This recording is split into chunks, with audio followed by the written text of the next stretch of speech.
Coconut Pognut and welcome back for another ganap na naman ng ating buhay dito sa Texas. Medyo ilang araw nga rin tayong walang upload pero ngayon ay napag-isipan natin na mag-vlog. Charot.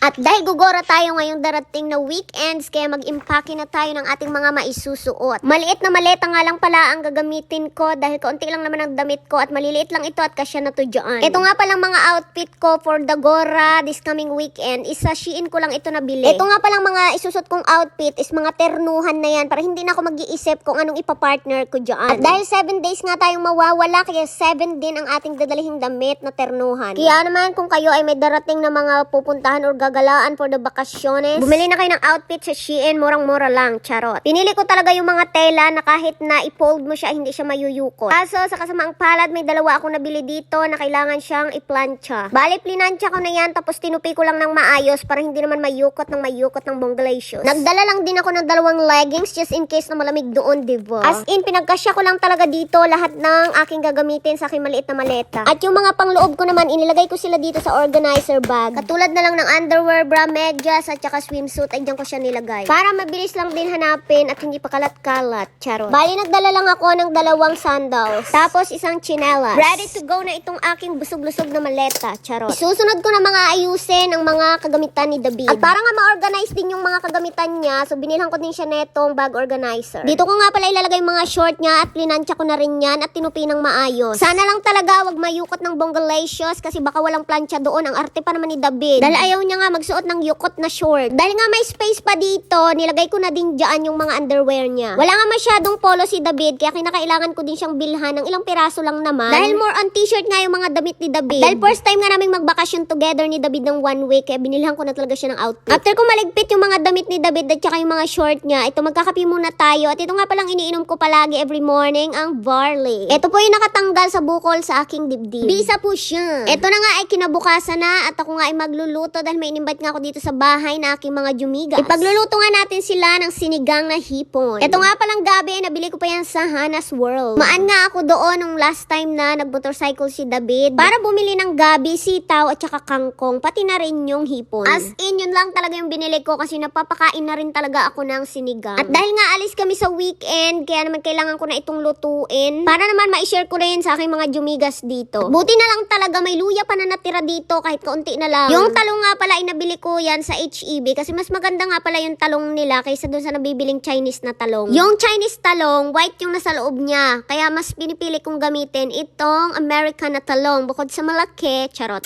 is masarap siya. Lahukan din natin ito ng sitaw. Ganito nga pala magtanggal ng ulo nito. Para isahan lang at madalian. Tapos, slice mo lang ng bonggalicious. So, di ba mabilis? So, anyway, by the way, highway. Meron nga pala akong isang katanungan sa inyong lahat. Ano ang iyong childhood memories na hindi mo makakalimutan? Memories means madami. So, syempre, uunahan ko na yan, mga mig. Unang-una na nga yung sa akin is yung bata ako na pinaload ako ng nanay ko sa bigas. At pangalawa naman, dahil mahirap nga lang kami dati, isang ginagawa ko para magkaroon ako ng laruan or Barbie. Nagdo-drawing ako sa papel ng kunwari ng tau-tauhan o kaya Barbie-Barbihan. Basta yun na yun, hugis tao, ganun. And then, gugupitin ko, tapos ayun, may Barbie ka na. Yari nga lang sa papel. Pagkatapos, gagawa ko ng bahay-bahayan para sa aking mga papel na manika doon sa silong ng bahay ng aking lola. Kaya isa rin talaga sa pangarap ko dati, nung bata pa ako, na pag ako talaga nagkapera, ay bibili ako ng maraming manika. Which is, nangyari naman siya at ipinadala ko yun sa Pilipinas para sa mga pamangkin ko. Para maranasan naman nila na magkaroon ng totoong Barbie. Hindi yung Barbie na gawa lang sa papel, kundi yung totoo na naggaling pang America!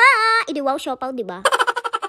At isa din talaga ito sa hindi ko makalimutan na memories ko nung bata ako na gumagawa ako ng mga damit ng manika tapos binibenta ko. Akala nga pati ng mga tiyahin ko magiging isang designer ako. Wow, idi wow, diba? Pero hindi nga siya nangyari. Dahil mas mahilig pala ako sa pagluluto kesa sa pananamit. Trinay ko nga din pala yon pero hindi nga nag-workout kasi nahihirapan nga ako i-figure out kung paano mag-work yung sewing machine. At ito nga, dumating na si Diana.